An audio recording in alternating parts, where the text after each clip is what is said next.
tardes, mis estimados estudiantes. Continuamos con el encuentro número 3. En la clase anterior habíamos quedado en un resumen de toda la parte teórica, más simplificado.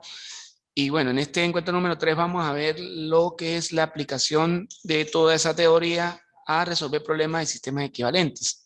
Leo un problema. El siguiente problema dice: problema de sistemas equivalentes. Para la estructura rígida de la figura actúa el siguiente sistema de fuerzas.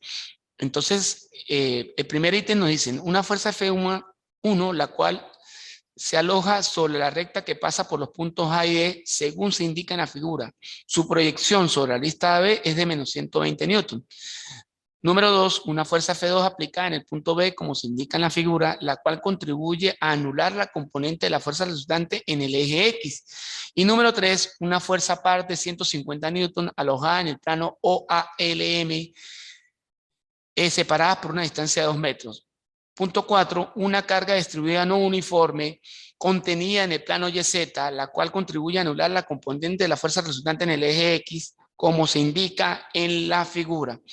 Entonces fíjate que nos piden determinar, halle el módulo de la fuerza F1, el módulo de la fuerza F2 y el módulo de W, que es la carga distribuida en su primera pregunta. Nos dice en la pregunta número 2, sistema resultante en el punto O, y la pregunta número 3 nos dice decir si el sistema equivalente es, si el equivalente final es un torsor o una fuerza única. Y en el número 4, ¿en cuál plano estaría el punto de aplicación del sistema equivalente final? Y determine dicho punto. Fíjate, entonces para nosotros iniciar este problema, nos dice en otra, la carga distribuida asuma un sentido, es decir, que el sentido de la carga distribuida inicialmente no nos lo dan. Fíjate que el problema en blanco, perdón, me adelanté, el problema en blanco de este es este. Este es el problema como tal, dice, para la carga distribuida asuma un sentido. Este es el problema en blanco. Nos dan una especie de ¿qué? De hexágono, ¿sí? Un hexágono, tiene 6 lados, un prisma hexagonal, es un prisma hexagonal. Entonces, en este problema, por aquí nos ubican la fuerza F1, que está como en el ítem del enunciado, la cual se aloja sobre el punto AE, que es esta. Y nos dan una fuerza F2 que está en el punto B como se indica, es decir, una proyección. Y nos dan una carga distribuida triangular que no tiene sentido, debemos asumirla. Y también nos dan una ayuda de la base del hexágono. Nos dicen que la base del hexágono tiene, cada lado del hexágono mide 5 metros y la distancia que hay desde aquí hasta aquí es 4 y 4. ¿Ok? Y nos dan ayuda planar. Dicen que ese hexágono está en el plano XY. ¿Ok? Y nos dan también como datos del problema la altura del prisma hexagonal del hexágono. Bueno, no es no es un prisma, es como digamos, para el equipo hexagonal, ¿no? Hacia arriba. Entonces, ¿qué pasa? La altura vale 9, que es esta. El ángulo θ vale 36.87 y el ángulo φ, este ángulo θ vale 36.87 y el ángulo φ vale 53. Ese es el enunciado en blanco para que ustedes lo puedan practicar. Ahora vamos a ver ya la resolución del ejercicio. Vamos a comenzar a resolver el ejercicio como tal. Se me olvidó decirles aquí que también nos dan un par de fuerzas que están sobre la cara MLOA de este paralelepípedo hexagonal, ¿sí? Sobre esta cara, y nos están pidiendo calcular todas las preguntas que ya leímos, que ya determine el módulo F1, F2, W, el sistema resultante, decir si es torsor o fuerza única, y finalmente un punto de aplicación para ese sistema como tal. Vamos a comenzar a desarrollar el ejercicio. Ya aquí está rayadito porque ya vamos a ver cómo van apareciendo las cositas respecto, ¿qué? Al problema original. Entonces, ¿qué pasa? Fíjense una cosa, para yo determinar este problema, yo voy a comenzar a definir cada uno de los ítems, es decir, vamos a comenzar a definir de manera vectorial cada fuerza. Es decir, la fuerza F1, que está alojada sobre la arista AE, según se indica, fíjate que ellas nos están diciendo que esa fuerza F1 tiene una proyección de menos 120 newton de manera escalar sobre la arista AB. Entonces, ese vendría siendo el caso que explicamos de manera teórica y en el resumen teórico que está en la clase 2 de un vector fuerza proyectada sobre una recta o sobre una recta L, en este caso sobre una arista AE. Ese vector fuerza proyección, lo primero que tenemos que hallar es el vector o definir nuestro vector fuerza. Ese vector fuerza va a ser F1, el vector fuerza F1 va a ser el módulo por el vector unitario como lo define el álgebra lineal. Ese vector unitario, como esta fuerza está sobre una línea de acción y esa línea de acción o yo puedo conocer dos puntos, que es el punto A y el punto E, vamos a definir entonces que el vector unitario va a ser el vector componente que va desde E hasta A, como lo ven aquí, entre el módulo del vector componente. Entonces definimos nuestro vector componente. Es muy importante definir que para definir nuestro vector componente EA necesito el punto A y necesito el punto E. Este punto A es el que está aquí. ¿Cómo calculamos o cómo definimos nosotros ese punto A? Fíjate que nosotros debemos, para definir A, debemos irnos a esta ayuda. Yo sé que este vale 5 y que de aquí a aquí hay 4. Entonces se me va a generar una especie de triángulo donde yo voy a buscar la distancia que hay desde aquí hasta aquí para luego venirme paralelo al eje X y buscar mi punto A. Eso lo vamos a definir porque yo sé que con esta ayuda este vale 5 y la distancia que de aquí a aquí vale 4 y esta distancia vale X. Entonces de ahí nosotros podemos despejar cuánto vale X, que vendría siendo, utilizando el teorema de Pitágoras, vendría siendo la raíz cuadrada de X al cuadrado menos 4 cuadrados. Es decir, la hipotenusa sería 5 al cuadrado es igual a X al cuadrado más 4 al cuadrado y de ahí despejamos X, que vendría siendo la raíz cuadrada de 5 al cuadrado menos 4 al cuadrado. Eso nos da 25 menos 16 y eso nos da 3 metros. Una vez ubicada esa, entonces decimos que para el punto A, yo mismo voy a imaginar que sobre los ejes o paralelo a los ejes va a caminar una personita. Si esta personita parte del origen y esa personita quiere llegar al punto A, entonces yo comienzo a caminar aquí. ¿Camino cuánto? Una distancia X. Y cuando llego a este punto, paralelo al eje X, camino una distancia ¿qué? A. Cuando camino esa distancia A, fíjate que esta distancia X sobre el eje, esa personita está caminando, si quiere llegar a ella, camina primero por el eje Y, una distancia que calculé que la llamé X. Entonces, ¿cuánto camina en Y? 3 metros. 3 metros en Y, voy rayando. Luego, paralelo, se viene esa personita paralelo al eje X y camina 4 metros, que es lo que mide esto. Entonces, noto 4. Y como él no se mueve o ya no tiene necesidad de moverse para ningún lado, no se mueve en Z vale 0. Lo mismo hago para ubicar el punto E. Entonces, para el punto E yo avanzaría 3 metros más 5 que mide esta partecita y luego en Y, entonces 5 en Y y luego paralelo al eje X avanzaría menos 4. Entonces quedaría 5 en Y, menos 4 en X y 0 en Z, como aparece aquí. Entonces, no, perdón, como es el punto E, corrijo. El punto, en Z no tiene 0 porque tendría, como me moví 3 y 5, serían 8. Y luego paralelo al eje X me muevo menos 3 y llego al punto N y de ahí voy a subir 9. Voy a subir 9. Entonces me quedaría que ese punto es menos 4,8,9. Y luego yo voy a hacer la resta del punto, del extremo que es A menos el origen que es E. 4 menos menos 4 da 8. 3 menos menos 8 da menos 5. Y 0 menos menos 9 da menos 9. Luego de esto voy a calcular el módulo de A, que sería la raíz cuadrada de 8 al cuadrado más 5 al cuadrado más 9 al cuadrado, que es la raíz de 13,09. Luego que calculo yo este módulo lo divido entre cada componente del vector EA, que vendría siendo 8 entre 13.03 menos 5 entre 13.03 y menos 9 entre 13.03, ¿correcto? Luego que yo divido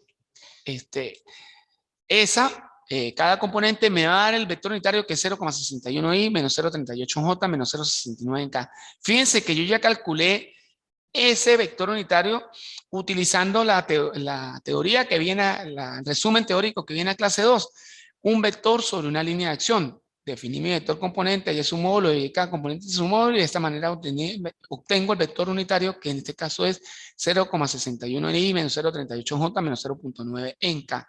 Una vez que yo defino este vector unitario, lo multiplico por el módulo, pero fíjate, algo muy curioso, el módulo aquí no aparece, entonces yo multiplico ese módulo por cada una de las componentes, me va a quedar menos 0,61 F1 en J, menos 0,38 F1 en K, menos 0,69 F1, perdón, menos 0,38 F1 en J, menos 0,69 F1 en K.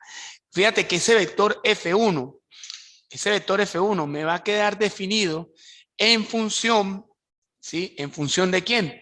En función de mi módulo F1, ¿sí? Entonces, ahora, ¿qué hacemos? Ya definí mi vector F1, pero yo debo ahora definir el vector unitario de la recta OA que lo necesito para hacer la proyección. ¿Qué pasa? Ese vector unitario de la recta OA,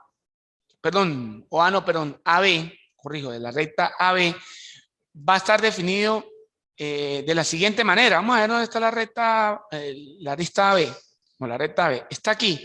Fíjate que nosotros lo pudiésemos calcular de la misma manera que calculamos el vector unitario de F1, porque finalmente yo puedo conocer el punto A y el punto B, pero aquí vamos a aprovechar algo muy importante. Como esta arista AB es paralela al eje Y cuando una recta O es paralela a uno de los ejes coordenados, esta recta va a tener el mismo vector unitario en el sentido de la recta, por lo menos como aquí va a quedar en sentido AB, entonces el vector unitario de esta recta AB va a ser el mismo vector unitario del eje Y. Entonces, en este caso quedaría el vector unitario del eje Y va a ser 0 en I más 0 en J más 0 en K, ¿correcto? Entonces, ¿qué pasa? Que ese vector unitario AB va a estar definido como 0 en I más 1 en J más 0 en K. ¿Qué pasa si me fueran dicho que el sentido era BA? Entonces, hubiera sido 0 en I menos J más 0 en K. Una vez definido tanto el vector fuerza 1 como el vector unitario donde va a recaer la proyección, voy a aplicar el vector, la fórmula modular del vector F1 proyectado sobre la recta AB de manera modular, que va a ser igual al vector F1 por el producto escalar del vector unitario AB. Entonces, ¿qué pasa? Me están diciendo que la proyección de la fuerza F1 sobre la arista AB vale menos 120. Entonces yo digo, menos 120 va a ser igual ahora, que es la proyección de la fuerza 1 sobre la arista AB, va a ser igual al vector fuerza F1, que va a estar definido por 0,61 F1 en I menos 0,38 F1 en J, menos 0,69 en K, por el vector unitario de la arista AB. Entonces, cuando hacemos este producto punto, recuerde que el producto punto o el producto escalar da un escalar y se hace componente a componente. Seguramente en su curso de física 1 lo vieron. Lo vamos a hacer 0,61 F1 en I por 0 me da 0. Recuerde que I por I desaparecen porque el producto punto entre dos vectores paralelos da 1. Entonces aquí me da 0. Ahora me queda menos 0,38 F1 por 1 me da menos 0,38 F1 y menos 0,69 por 0 me da ¿qué? 0. En resumidas cuentas me va a quedar que todo este producto punto me da menos 0,38 F1 y eso va a estar igualado a menos 120. ¿Qué es lo que vamos a hacer? Vamos a despejar de allí el vector F1 y ese vector F1 va a ser menos 120 entre menos 0,38. Fíjate que el módulo de F1 vale menos, el módulo de F1 va a ser menos 120 entre menos 0,38 y al hacer esa división me va a dar 315,78 newton. Fíjate que allí estaríamos calculando un tercio de la respuesta 1, o sea, la tercera parte, porque recuerden que la primera parte nos pedían el módulo de F1, ¿sí? ¿Y qué más nos pedían? El módulo de F2 y el módulo de la carga distribuida. Ahora bien, ya tenemos definido perfectamente el módulo F1, que es 315,78. Como yo voy a utilizar esa fuerza más adelante, porque recuerde que como me están pidiendo el sistema de fuerza resultante, esta fuerza F1 va a contribuir al sistema de fuerza resultante. ¿Qué es lo que va a ocurrir? Que yo voy a sustituir este módulo de la fuerza dentro de mi vector F1, que es este. ¿Sí? Entonces, 0.6, ¿por qué? Por 315.78 en I, menos 0.38 por 315,78 en J y menos 0.69 por 315,78 en K. Al hacer cada una de esas multiplicaciones respectivas en cada uno, me va a quedar que F1 va a ser 192,68 en I, menos 120 en J, menos 217,88 en K. Eso las unidades son newton, ¿no? Por fuera. ¿Qué pasa? Como yo debo de ahora seguir con los ítems, voy a definir ahora mi vector F2, que leo que me dice mi fuerza F2 aplicada en el punto B, como se indica en la figura, la cual contribuye a anular la componente de la fuerza resultante en el punto A. Fíjate que es esta fuerza que está aquí, ¿sí? Esta fuerza se define como vector fuerza por sus proyecciones angulares, que es el segundo caso que yo definí cuando estaba hablando de los vectores fuerzas en la clase anterior. Este vector F2 va a ser proyectado sobre este plano. Entonces vamos a analizarlo aquí. ¿Qué pasa? F2, el módulo no lo conozco. Y nos están diciendo que F2 anula la componente de la fuerza resultante en el eje X. Eso quiere decir, de manera resumida, que la fuerza resultante, la componente de la fuerza resultante en el eje X es 0. Como nos indica. Entonces, ¿qué pasa? Como nos indica es como está aquí en la figura. Vamos a analizar una cosa de esto. Nosotros vamos a tener que para igualmente definir el vector F2, ¿verdad? Vamos a tener que ese vector F2 va a ser el módulo de la fuerza F2 por el vector unitario de la fuerza F2. Ese vector unitario de la fuerza F2 va a ser, vamos a ubicar sus tres componentes I, J y K. Y para nosotros calcular esa componente en J, lo vamos a hacer de la siguiente. Estos resultados ya lo vamos a analizar aquí abajo. Fíjate que en la clase anterior yo le dije que cuando me merezca una fuerza dada por sus proyecciones angulares, yo voy a definir dos planos, uno diagonal y el plano basal. Ese plano diagonal lo vamos a definir que vendría siendo, fíjate que este es paralelo aquí, tengo un Z' y un eje X' y', que es este plano diagonal. Y sobre él voy a ver una fuerza F2 que se cruza así, ¿sí? Que esta fuerza F2 y que forma un ángulo φ con respecto a este. Luego lo que vamos a hacer es descomponer esta fuerza F2 en el eje Z y en el eje X', Y'.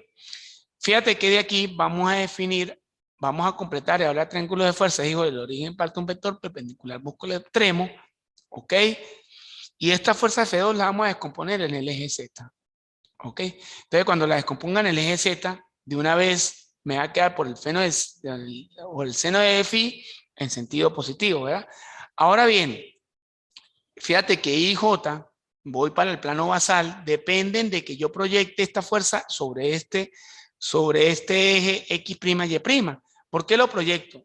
De mi primer plano diagonal, la llevo hacia allá por el coseno de φ. Ahora, este plano que está aquí, yo lo reflejo aquí, que es este mismo. Tengo mi fuerza proyección, ¿cierto? Aquí no estoy trabajando como X', lo eché para arriba y Y lo dejé aquí. Entonces, si yo lo veo aquí, esta fuerza la voy a descomponer del origen parte un vector, perpendicular parte un extremo. ¿Qué pasa? Que yo debo definir ahora cuánto vale en X y cuánto vale en Y. Entonces, si yo la quiero llevar, esta proyección ahora sobre el eje X, lo proyecto por el coseno de θ, pero si lo quiero llevar sobre el eje Y, lo proyecto ahora por el seno de θ. Es decir, que los dos van a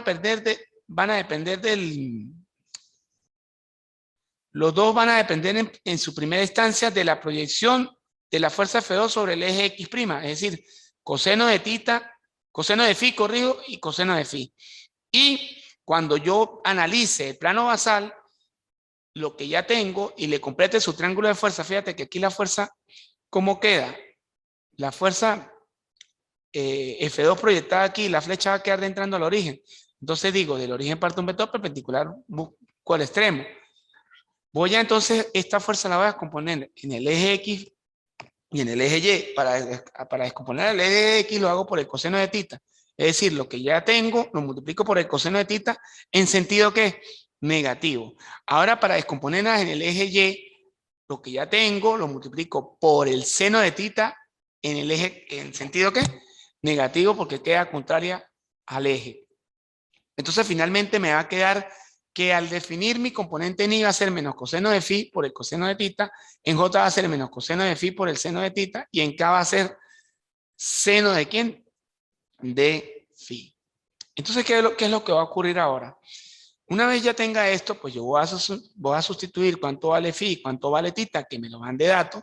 Resolvemos nuestro vector unitario de manera completa, y nuestro vector unitario F2 nos va a quedar menos 0,48 en I, menos 0,36 en J, más 0,8 en K. Y ese vector lo vamos a multiplicar por el módulo que no conozco, en este caso, y lo vamos a dejar expresado, ese vector F2 fuerza lo vamos a dejar expresado en función del módulo. Es decir, el módulo que no conozco va a multiplicar a todo el vector unitario. Entonces nos va a quedar menos 0,48 F2 en I, menos 0,36 F2 en K, más 0,8 F2 en K, corrijo, me va a quedar menos 0,48 F2 en I, menos 0,36 F2 en J y más 0 F2 en K. Ese lo dejamos ahí. Ya vamos a ver cómo vamos a determinar más adelante este módulo.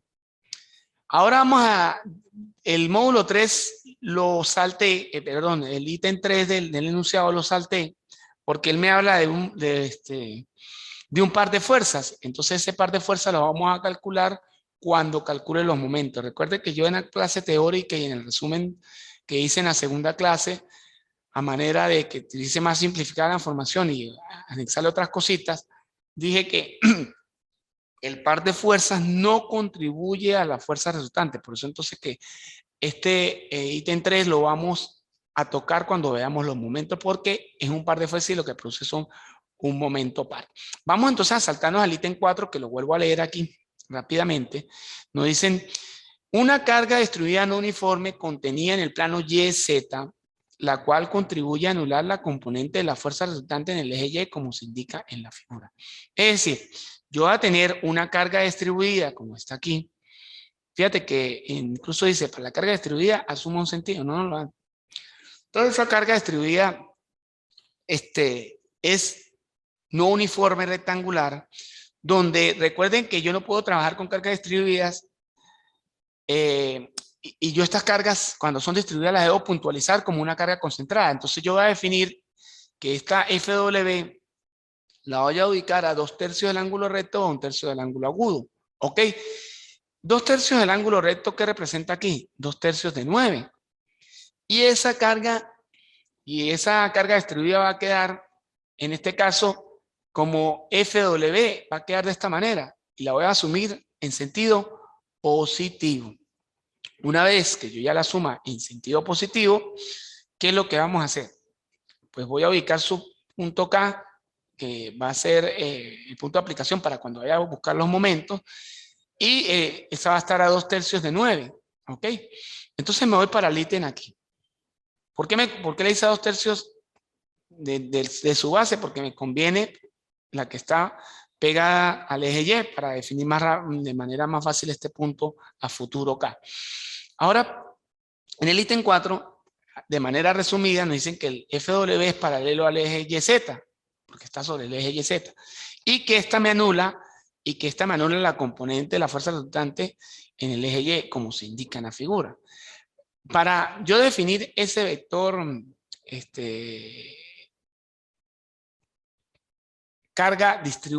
fuerza concentrada, yo voy a decir que el módulo va a ser el módulo de la carga distribuida por el vector unitario ¿de quién? De la carga, de la fuerza, el módulo de la, fíjate que para definir, repito, vector fuerza W o fuerza concentrada va a ser el módulo de la fuerza concentrada por el vector unitario de la fuerza concentrada. Estamos utilizando el mismo concepto del álgebra lineal que vimos teóricamente. Entonces yo le dije que cuando nos apareciera una carga distribuida, también lo dije de manera teórica, esta carga distribuida hay que concentrar en un FW, pero como es un triángulo rectángulo, va a ser W por L entre 2, como lo señalamos aquí. W por L entre 2. Y el vector unitario, fíjate qué va a pasar con el vector unitario. Vamos a analizar una cosa. Como cuando yo concentro esta carga distribuida, que le di un sentido, que va hacia la derecha, este vector unitario, este vector fuerza concentrada va a quedar paralelo al eje Y. Y cuando un vector me queda paralelo a un eje coordenado, ese vector va a tener el mismo vector unitario del eje coordenado paralelo en sentido, en este caso, de la fuerza. Como es positivo, pues el vector unitario de la carga de la fuerza concentrada W va a ser 0 en I más 0 en J más 0 en K. Entonces nos va a quedar de esta manera. ¿Qué es lo que vamos a hacer? Una vez definido lo que es FW de manera modular, que va a quedar en función de W porque no lo conozco, entonces yo digo FW va a ser W por L entre 2. ¿Cuánto vale L? Vale 9. Entonces me queda 9 entre 2 es 4,5. Ahora, el FW, el vector unitario, va a ser 0 en I más 0 en J más 0 en K. Va a quedar definido de esta manera. Ok, 0 en I más 0 en J más 0 en K. Porque va a tener entonces el mismo vector unitario del eje Y. Ahora, ¿qué vamos a hacer? Que este módulo, que es 4,5W, lo vamos a multiplicar por el vector unitario de FW. ¿Qué me va a quedar? 4,5 por 0, 0, me va a quedar 0 en I. Ahora me va a quedar 4,5W por 1, 4,5W en J. Y 4,5W por 0 me va a quedar que es 0 en K. ¿Qué pasa? Ya nosotros definimos los 3 vectores que contribuyen al sistema de fuerzas resultantes. Fíjate que lo que es el momento par no va a contribuir al sistema de fuerza resultante. Por eso es que lo vamos a trabajar ahorita cuando toquemos los momentos. Nosotros ya podemos calcular o plantearnos el cálculo de la fuerza resultante. Fíjate que para calcular la fuerza resultante vamos a sumar el vector F1, la fuerza 1, el vector de la fuerza F2 y el vector de la fuerza W, que aquí los tengo. Entonces lo vamos a hacer de esta manera. Coloco IJ acá, coloco mi vector F1 en cada componente, coloco mi vector de cada componente F2 y coloco mi vector de cada componente FW. Nosotros vamos a sumar todas las componentes en I. Fíjate que ahí ya sabíamos que la componente de la fuerza resultante en X vale ¿cuánto? 0. Y la de Y, ¿cuánto también vale? 0. Y la de K, pues no la conocemos. ¿Qué es lo que vamos a hacer nosotros entonces? Vamos a agarrar en I y vamos a sumar estas dos componentes y la vamos a igualar a 0. De aquí lo que vamos a hacer es despejar la fuerza F2. Entonces F2 va a ser 192,62. Fíjate que, ¿qué es lo que vamos a hacer? Por eso nos planteamos el cálculo de la fuerza resultante, de la cual ya, según el enunciado, ya conocían la resultante en 0 y la resultante en J también la conocíamos que era 0. Entonces, cuando yo sume las componentes en I me va a dar 0. Y de ahí, fíjate, nos va a quedar 192,62 menos 0,48 F2 igual a 0. Y de aquí vamos a despejar F2. ¿F2 cuánto nos da? 401,29 Newton. Y esa va a ser serían 2/3 de la primera respuesta. Ya pudimos conseguir el módulo de la fuerza F2. De la misma manera, fíjate que cuando yo sumo las componentes en J, me da que la componente resultante de la fuerza resultante es 0. Entonces vamos a sumar menos 120, menos 0,36 F2 más 4,5 W es igual a ¿quién? Aquí me faltó igual a 0, ¿no? Me faltó igual a 0, pero al despejar W me va a quedar que va a ser 120 más 0,36 F2 entre 4,5. Como yo ya tenía calculado lo que era la fuerza F2, la vamos a sustituir aquí. Y esa fuerza F2 nos va a quedar 120 más 0,36 por 401,29 entre 4,5. FSW va a valer 58,36 newton sobre metros. ¿Ok? Entonces, ¿qué pasa? Yo ya al tener definido lo que es el módulo F2 y el módulo F3, yo puedo definir la fuerza FW y también puedo definir la fuerza vectorial F2, porque lo que hago es sustituir sencillamente en lo que me planteé para la fuerza F2 y para el modo vectorial y para la fuerza F2, pero para la fuerza concentrada FW. ¿Ok? Y por supuesto, ya teniendo el cálculo de F2, yo puedo calcular la componente K de la fuerza resultante, porque como ya conozco F2, entonces yo digo en K va a ser menos 217,8 más 0,8 F2 más 0. Entonces voy a sustituir aquí, me da 103, ¿qué? 23. ¿Qué es lo que vamos a hacer nosotros? Ya conseguimos parte de la mitad de la segunda pregunta, porque ya tenemos completamente definido lo que es la fuerza resultante. Sería 0 en I más 0 en J más 103,23 en K. Ahora, vamos a calcular los momentos que produce cada fuerza individual más los momentos pares. Entonces, fíjate que como yo tengo tres fuerzas y ellas no están aplicadas en este caso, el momento que vamos a calcular es, sobre el punto O. Entonces, mucho cuidado con lo que voy a decir. Cuando las fuerzas F1 están aplicadas sobre el punto momento, estas no producen momento. No producen momento. ¿Qué pasa? Como ninguna de estas fuerzas está aplicada sobre el punto O sobre una línea de acción que vaya hacia el punto O, entonces F1 contribuye a momento, F2 contribuye a momento y FW contribuye a momento, más el momento producido por el par de fuerzas, que ya la vamos a hacer. Entonces yo comienzo a definir mi fuerza F1, como ya lo vimos en la teoría, sería un radio vector 1 por la fuerza F1.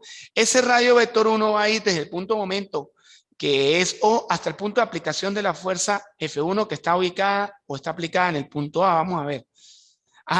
Esta está aplicada en el punto, se puede aplicar en el punto A o se puede aplicar en el punto E. Yo por comodidad, como ya tenía definido el punto A, pues la apliqué en el punto A y listo. Mire. Aquí.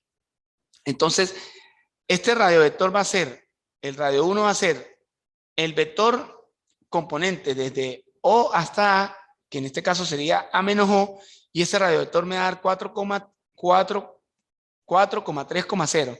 ¿Qué es lo que pasa? Voy a hacer el producto cruz de R1 con fuerza 1, me va a dar un vector que es el vector momento. ¿Cómo lo definimos? Como lo he dicho, ya nos he dicho teóricamente, definimos I, J y K.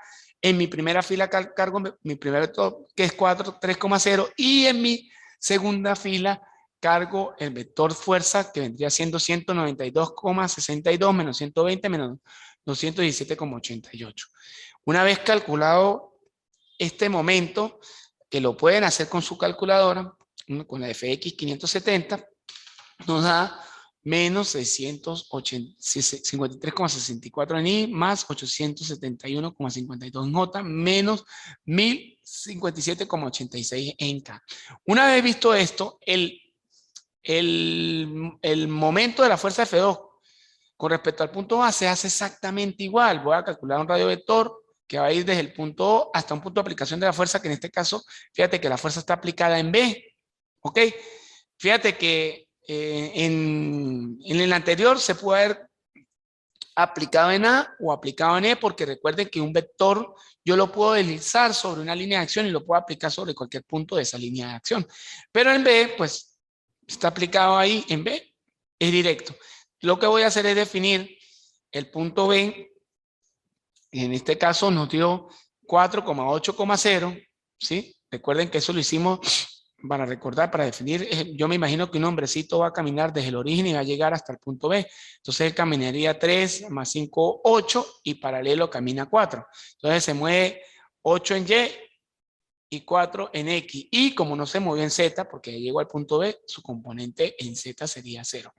Entonces, bueno, retomando, calculamos ese radio 2 que nos va a dar 4,8,0. Hacemos lo mismo que hicimos con el momento F1, cargo mi primer radio vector, cargo mi segundo radio vector, y vamos a obtener finalmente que al efectuar el producto cruz o el producto vectorial, obtenemos el vector momento F2 con respecto al punto A vectorial, que va a ser 2568,24 en I, menos 1284,2 en J, más 963,12 en K. Ahora, de la misma forma, vamos a hacer el momento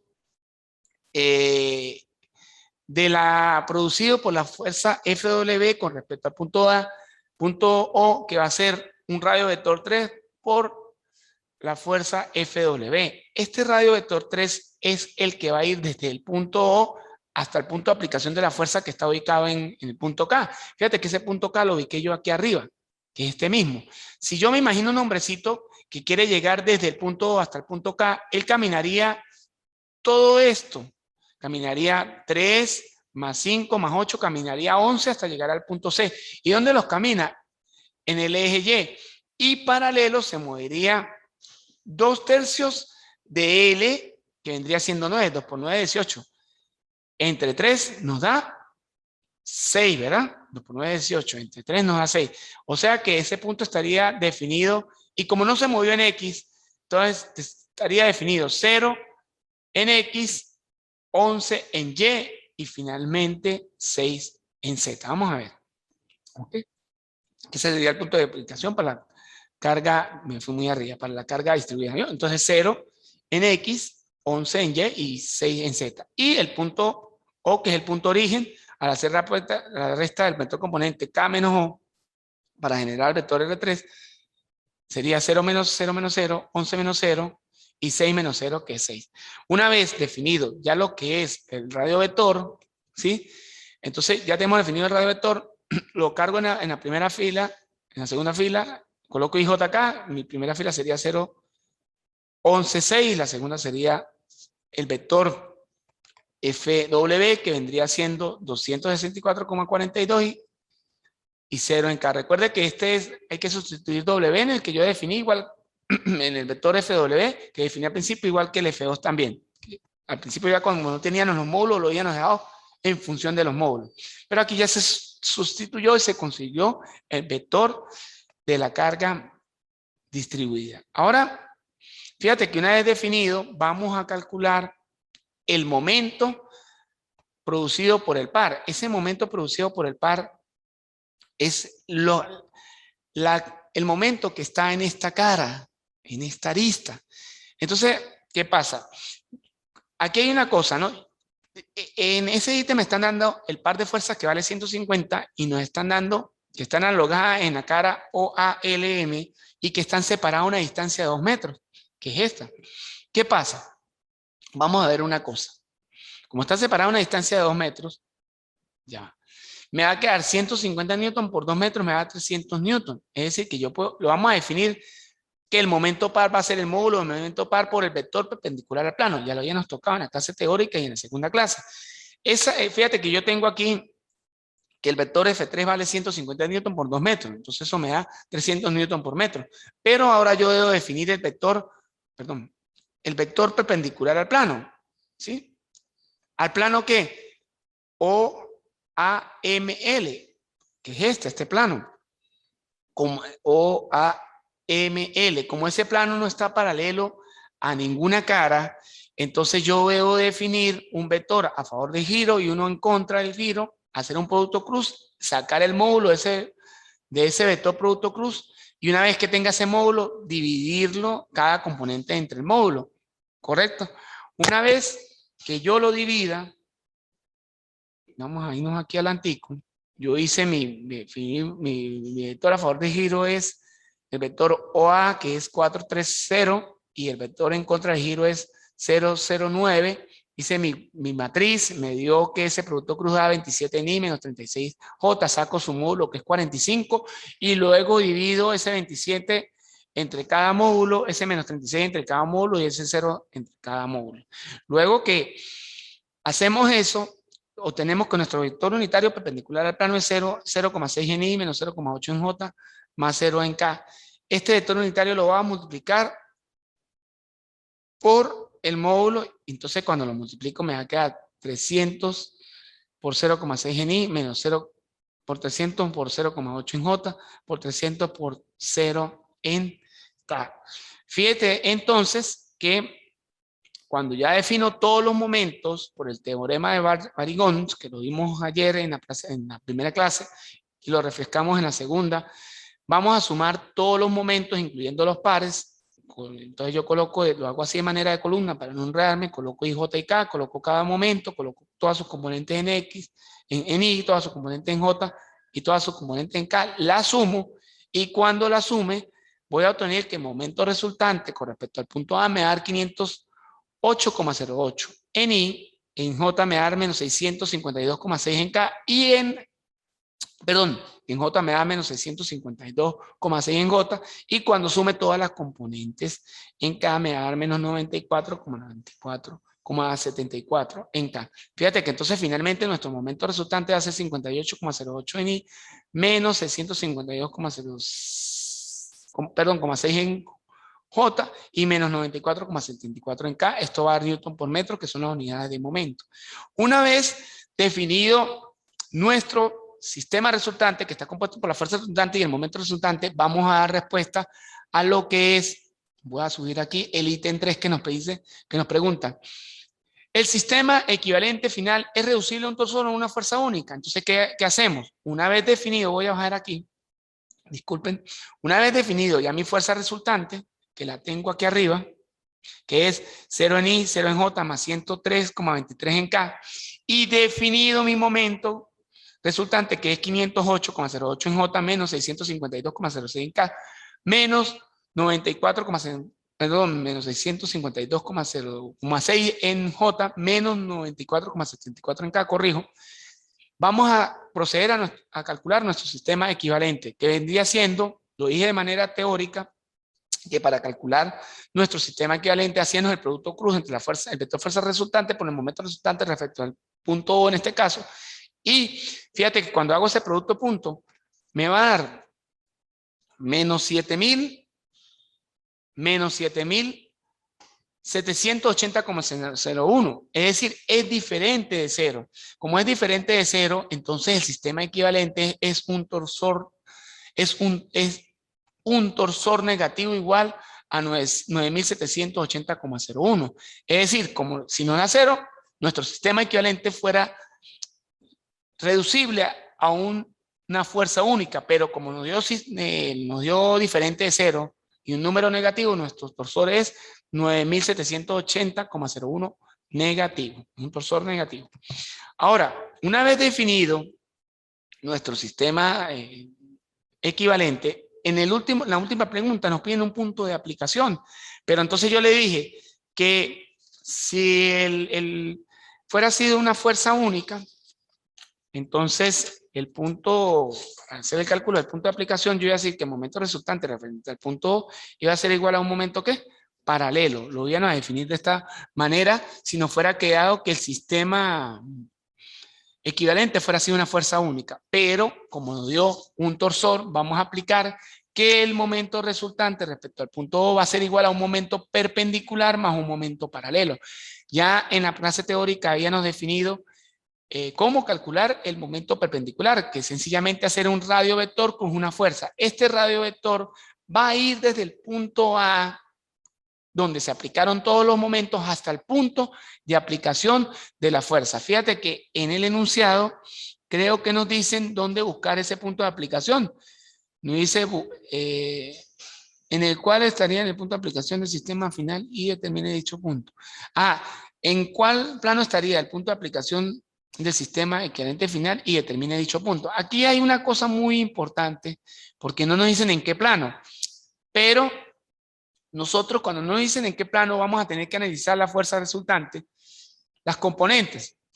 Fíjate que la fuerza resultante tiene 3 componentes, que es 0 en I, 0 en J y 103,23 en K. Súper importante, 2 de las componentes I y J son 0, ¿verdad? 2 son 0 y la que es diferente de 0 es K. Quiere decir que este tiene un único punto de aplicación, muchachos. ¿Por qué? Porque el punto de aplicación yo lo voy a buscar. Yo no puedo hacer ni X0 ni Y0 en mi punto de aplicación. La que va a valer 0 es la que existe, perdón, no la que existe, la que es diferente de 0 en la fuerza resultante. Es decir, mi punto de aplicación va a ser X, Y, 0. ¿Por qué? Porque yo no puedo anular en mi punto de aplicación la componente en X porque la fuerza resultante aquí vale 0, en Y vale 0. Ni puedo anular la componente en Y en mi punto de aplicación porque aquí la componente en J vale 0. Pero sí puedo anular la que es diferente de 0 en la fuerza resultante, que en este caso en K, que vendría siendo 0 en Z para nuestro punto de aplicación. Entonces, fíjate, nuestro punto de aplicación estaría en el plano XY, 0. ¿Qué pasa? Calculo un radio vector, que ese radio vector va a ir del punto A hasta el punto de aplicación de la fuerza. Entonces, sería extremo menos origen, mi punto de aplicación menos el punto de origen, X menos 0 me da X, Y menos 0 es Y y 0 menos 0 es 0.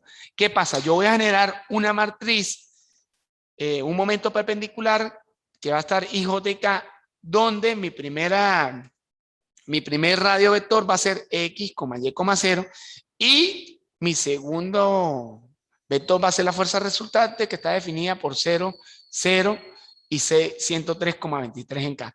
¿Qué pasa? ¿Cómo vamos a hacer esto?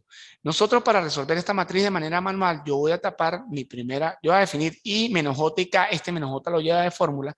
Yo voy a tapar mi primera columna y voy a trazar, voy a multiplicar esta diagonal menos esta diagonal. Cuando yo multiplique y tape mi primera columna y trabaja con esta diagonal, me va a quedar 103,23Y y menos 0. Entonces, ¿qué pasa? Me va a quedar 123,23Y en I. Este negativo lo lleva de fórmula. Entonces, yo ahora voy a tapar mi columna de la J y sería 103,23 en X y esta diagonal que sería 0 por 0 es 0. Entonces, sería 123,23 en X negativo en J. Y finalmente, yo voy a tapar la columna de las K y trabajo con esta diagonal menos esta diagonal, pero X por 0, 0 menos Y por 0, 0. Entonces, por eso es que en K me da 0. Cuando yo defina completamente, mi vector perpendicular me va a quedar 103,23Y en I menos 103,23J y finalmente más 0 en K. ¿Qué pasa? Que ahora debo definir mi vector momento paralelo, que lo vamos a definir con esta fuerza que está aquí. Y esta fuerza que está aquí, ¿qué es?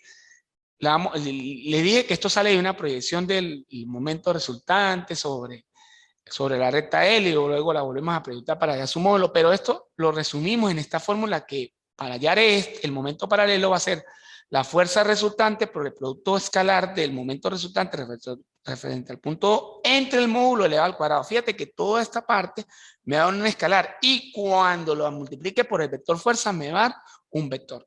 Entonces fíjate, aquí está este cálculo. Yo calculo todo ese escalar y el producto punto este va a ser igual, equivalente al torsor, que ya lo tengo aquí, que es menos 9.780,01 con todo el signo.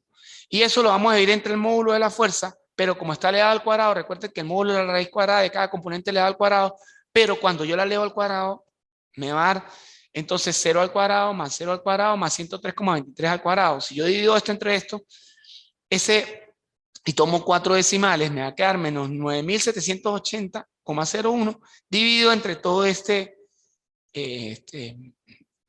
entre todo este escalar y me va a dar menos 0,977. Y ese escalar lo vamos a multiplicar por el vector fuerza que está definido como 0 en I más 0 en J más 103,23 en K. Cuando lo multiplique me va a quedar por la primera componente del vector fuerza me va a quedar 0, este escalar por la segunda componente del vector fuerza que es 0 me va a quedar 0 y finalmente vamos a multiplicar menos 0,9177 por 103,23 en K y me va a quedar menos 94,74K.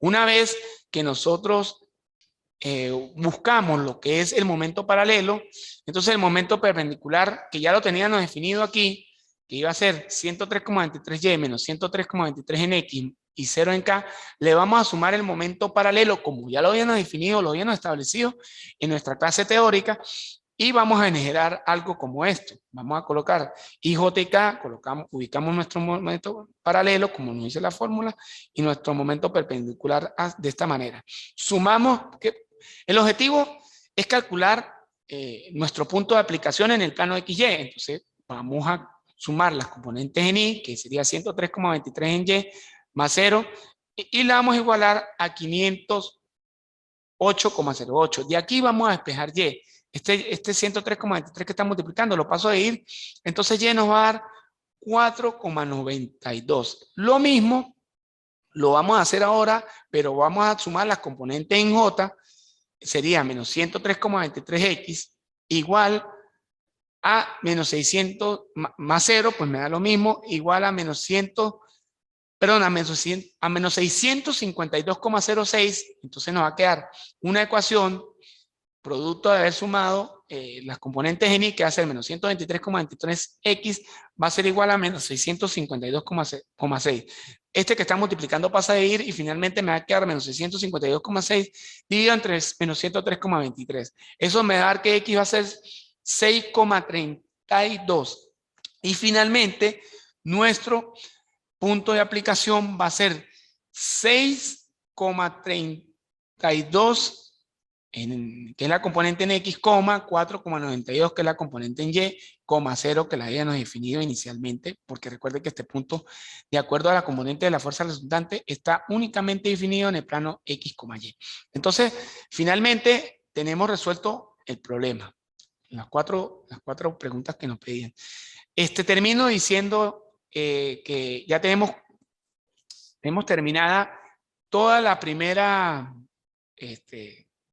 parte, que es la parte más gruesa, respecto al sistema equivalente. Entonces yo les voy a evaluar esta parte, que la voy a montar, Dios mediante, el día lunes, y la otra parte del centro la vamos a separar porque va a quedar un examen muy pesado. Entonces estaba pensando en separarla de esa manera. Ok, pero ya podemos evaluar toda la parte de sistemas equivalentes. Termino diciendo esta clase que un pensamiento de Albert Einstein: nunca considere el estudio como una obligación, sino como una oportunidad para penetrar en el bello y maravilloso mundo del saber. Bueno, muchachos, que tengan una feliz tarde.